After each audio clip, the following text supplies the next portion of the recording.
बिस्मिल्लाहिर्रहमानिर्रहीम। अस्सलाम वालेकुम। मैं हूं मोहसिन शहजाद मोहसिन और आप देख रहे हैं MSM मेंटर। आज की क्लास में हम Newton second law of motion पढ़ेंगे। न्यूटन का ये लॉ फोर्स और मोशन के रिलेटेड है। यानी कि हम जानते हैं कि जब हम किसी ऑब्जेक्ट के ऊपर फोर्स अप्लाई करते हैं तो उस ऑब्जेक्ट में मोशन आती है, या फिर हम फोर्स अप्लाई तो करते हैं लेकिन उसमें कोई मूवमेंट नहीं होती, यानी कि हम ऑब्जेक्ट को मोशन में लाने की कोशिश करते हैं। जैसे कि अगर कोई एक शख्स एक ब्लॉक के ऊपर फोर्स लगा रहा है तो वो उसको धकेलेगा, उसकी पोजीशन को चेंज करेगा, एक जगह से दूसरी जगह पे लेके जाएगा। सिमिलरली ऐसी अगर कोई शख्स किसी कार्ड को या किसी ट्रॉली को धकेल रहा है, मतलब कि फोर्स लगाकर उसको मूव करवा रहा है। या फिर हम ये ऑब्जर्व करते हैं कि जब हम किसी गाड़ी को चलते हुए देखते हैं तो उसमें उस गाड़ी का जो इंजन होता है वो उसके ऊपर फोर्स लगाकर उसको मूव करवा रहा होता है। तो हमें ये समझ आता है कि हम चीज़ों को मूव करवाने के लिए उसके ऊपर फोर्स अप्लाई करते हैं। ये बात यहाँ तक बिल्कुल ठीक है कि हम ऐसा करते हैं। जब ऑब्जेक्ट रेस्ट में हो और हम उनको मोशन में लाना चाहें तो उसके ऊपर हम फोर्स अप्लाई करते हैं। तो हम ये समझते हैं कि ऑब्जेक्ट को हम मूव करवाने के लिए उसके ऊपर फोर्स अप्लाई करते हैं, या फिर ये कह सकते हैं कि फोर्स ऑब्जेक्ट में मूवमेंट या मोशन की रिस्पॉन्सिबल है। लेकिन न्यूटन ने बताया था कि यहां तक बात सच नहीं है। ठीक है, जब हम किसी ऑब्जेक्ट के ऊपर फोर्स लगाते हैं तो बेसिकली हम उस ऑब्जेक्ट की वेलोसिटी को चेंज कर रहे होते हैं, और अगर हम उसकी वेलोसिटी को चेंज कर रहे हैं तो मतलब कि हम उसके अंदर एक्सेलरेशन प्रोड्यूस करवा रहे हैं। तो दूसरे अल्फाज में हम यूं कह सकते हैं कि जो फोर्स है वो चीजों में सिर्फ मोमेंट की रिस्पॉन्सिबल नहीं है, बल्कि उसमें एक्सेलरेशन प्रोड्यूस करती है, उसकी वेलोसिटी को चेंज करती है। अब इस चीज को बताने के लिए उसने एक स्टेटमेंट बनाया। उसने बताया था कि जब हम किसी ऑब्जेक्ट के ऊपर, किसी बॉडी के ऊपर फोर्स अप्लाई करते हैं तो उस समय उसी डायरेक्शन में एक्सेलरेशन प्रोड्यूस हो जाता है जिस डायरेक्शन में हम फोर्स अप्लाई करते हैं। फिर वो एक्सेलरेशन किस तरह का होता है, यहां पर दो पार्ट बन जाते हैं इसके। एक तो ये कि वो एक्सेलरेशन अप्लाइड फोर्स के डायरेक्टली प्रोपोर्शनल होता है, मतलब कि जितनी ज्यादा आप फोर्स अप्लाई करेंगे उतनी ज्यादा उसकी वेलोसिटी चेंज होगी, और जितनी ज्यादा वेलोसिटी चेंज होगी उतने ही उसके अंदर एक्सेलरेशन प्रोड्यूस होगा। इस चीज को समझने के लिए हम इस एनिमेशन की तरफ आते हैं। मान लें कि यहाँ पर हमारे पास दो ब्लॉक हैं। एक ब्लॉक के ऊपर हम सिंगल फोर्स अप्लाई कर रहे हैं, यहाँ इस फोर्स की कुछ वैल्यू लगा लेते हैं। मान लें कि जो हमने फोर्स अप्लाई किया वो 10 न्यूटन की, ठीक है। जबकि इस ब्लॉक के ऊपर डबल फोर्स अप्लाई कर रही है, कि मान लें कि जो फोर्स हम अप्लाई कर रहे हैं वो 20 न्यूटन की है। तो जैसे हम इस पर 10 न्यूटन फोर्स अप्लाई करेंगे तो ये इसको इतना सा मूव करवाएगा, लेकिन जब हम इसके ऊपर डबल फोर्स अप्लाई करते हैं तो ये इसको ज्यादा मूव करवाता है। मतलब क्या हुआ कि हमने ब्लॉक का जो मैस है उसको सेम रखा, जबकि जो फोर्स अप्लाई कर रहे हैं वो डबल कर दे। अब फोर्स डबल किया तो उसने उसके अंदर जो मोशन है उसको भी ज्यादा किया, मतलब कि उसकी वेलोसिटी को ज्यादा तब्दील किया, और ज्यादा वेलोसिटी तब्दील होने का मतलब है कि उसके अंदर एक्सेलरेशन जो है वो भी ज्यादा प्रोड्यूस हुआ है। तो हम ये कह सकते हैं कि जो एक्सेलरेशन है किसी भी बॉडी के अंदर वो उसके फोर्स के डायरेक्टली प्रोपोर्शनल है। तो यहां से हम स्टेटमेंट से ये लिखेंगे कि जो एक्सेलरेशन है बॉडी का वो डायरेक्टली प्रोपोर्शनल है उसके फोर्स के।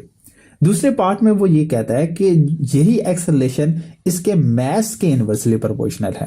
तो इस बात का क्या मतलब है? फर्ज करें हमारे पास यहाँ दो तरह के मैसेज हैं। एक यहाँ पर ये कि हैवी व्हीकल है और इसके मुकाबले में एक छोटी सी साइकिल है, तो डेफिनेटली दोनों के मैस में बहुत ज्यादा डिफरेंस है। अब इन दोनों मैसेज के ऊपर जो हम फोर्स अप्लाई कर रहे हैं ये फोर्स बिल्कुल एक जैसी है। तो इसी एरो को मैं मान लेता हूं कि ये 10 न्यूटन फोर्स है, और इस एरो को ये भी 10 न्यूटन फोर्स है। मतलब क्या हुआ कि दोनों डिफरेंट मैसेज के ऊपर एक जैसी फोर्स अप्लाई कर रहे हैं। तो जब हम इसके ऊपर फोर्स अप्लाई करेंगे तो ये फोर्स इस ऑब्जेक्ट को इतना सा मूव करवाएंगे, जबकि यही फोर्स इस ऑब्जेक्ट को बहुत ज्यादा मूव करवा देगी।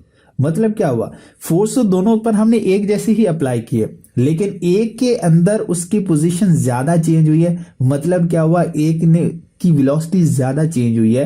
वेलोसिटी ज्यादा चेंज हुई है तो हम ये कह सकते हैं कि एक में एक्सेलरेशन ज्यादा प्रोड्यूस हुआ है।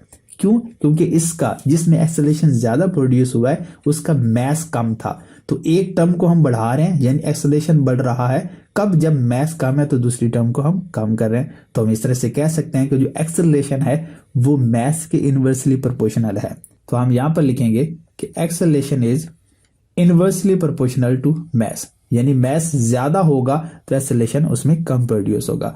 अगर इन दोनों इक्वेशंस को हम कंबाइन करते हैं तो हमारे पास बनता है F डिवाइडेड बाय m। अब इस प्रोपोर्शन के साइन को हम हटाएंगे जब, तो यहां पर हम लगाएंगे इक्वल का साइन, और जब भी हम इक्वल का साइन लगाएंगे तो हमें एक कांस्टेंट लगाना पड़ता है, जबकि इस लॉ के केस में हमारे पास जो कांस्टेंट है वो k है। अब यहां पर जो k की वैल्यू होती है वो 1 होती है, और acceleration is equal to F divided by m। ये हमारे पास एक रिलेशन बन के आ जाता है। या फिर हम इसको थोड़ा सा मॉडिफाई करके भी हम लिख सकते हैं कि F is equal to ma, ठीक है। और यही हमारे पास न्यूटन सेकेंड लॉ की जनरल इक्वेशन है जो कि हम सबसे ज्यादा यूज करते हैं। कि अब दूसरी बात ये इसमें याद रखिएगा कि जब दो टर्म्स किसी भी इक्वेशन के अंदर जब दो टर्म्स मल्टीप्लाई हो रही होती है तो इसका मतलब ये होता है कि इन दोनों के दरमियान जो रिलेशन है वो इनवर्स है। तो F is equal to ma, mass और एक्सेलरेशन तो वैसे भी मल्टीप्लाई हो रहा है, इसका मतलब ये दोनों इनवर्स रिलेशन में, और ये बात हमने सबसे पहले यहाँ पर पढ़ी थी। तो अगर हम इसके यूनिट की बात करें तो इसका जो यूनिट होता है, यूनिट वो होता है, यहां हम इसके फॉर्मूला से बनाएंगे कि मैस का यूनिट होगा किलोग्राम और एक्सेलरेशन का यूनिट होगा मीटर पर सेकंड स्क्वायर, और इसी चीज को हम क्या कह देते हैं 1 न्यूटन, ठीक है। तो फोर्स का जो हमारे पास यूनिट बना वो 1 न्यूटन। अब 1 न्यूटन कितनी फोर्स होती है? अगर ऑब्जेक्ट का जो मैस है वो 1 किलोग्राम मैस है और उस 1 किलोग्राम मैस के अंदर जो एक्सेलरेशन प्रोड्यूस हो रहा है वो 1 मीटर पर सेकंड स्क्वायर के एक्सेलरेशन प्रोड्यूस हो रहा है, तो उस वक्त जो उसकी फोर्स होगी वो 1 न्यूटन के इक्वल होती है। तो फिर इसी तरह से हम इसकी डायमेंशन भी लिख सकते हैं, और डायमेंशन के लिए हम क्या लिखेंगे? सबसे पहले इसका फॉर्मूला लिखेंगे बेस यूनिट के फॉर्म में किलोग्राम मीटर पर सेकेंड स्क्वायर।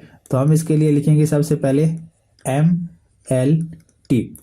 तो देखते हैं, तो यहां पर किलोग्राम हमारे पास मैस होता है, इसकी पावर 1 है तो यहां पर 1 आ जाएगा। m क्या है? मीटर, मतलब क्या? लेंथ भी एक ही पावर है तो यहां पर 1। आगे है s सेकंड, मतलब कि टाइम, इसकी पावर में है -2। तो हमारे पास इसकी डायमेंशन बनेगी मीटर लेंथ पर टाइम स्क्वायर। तो ये रही हमारे पास फोर्स की डायमेंशन। ये तो हमारे पास Newton second law of motion. Next class में हम Newton third law of motion के ऊपर बात करेंगे।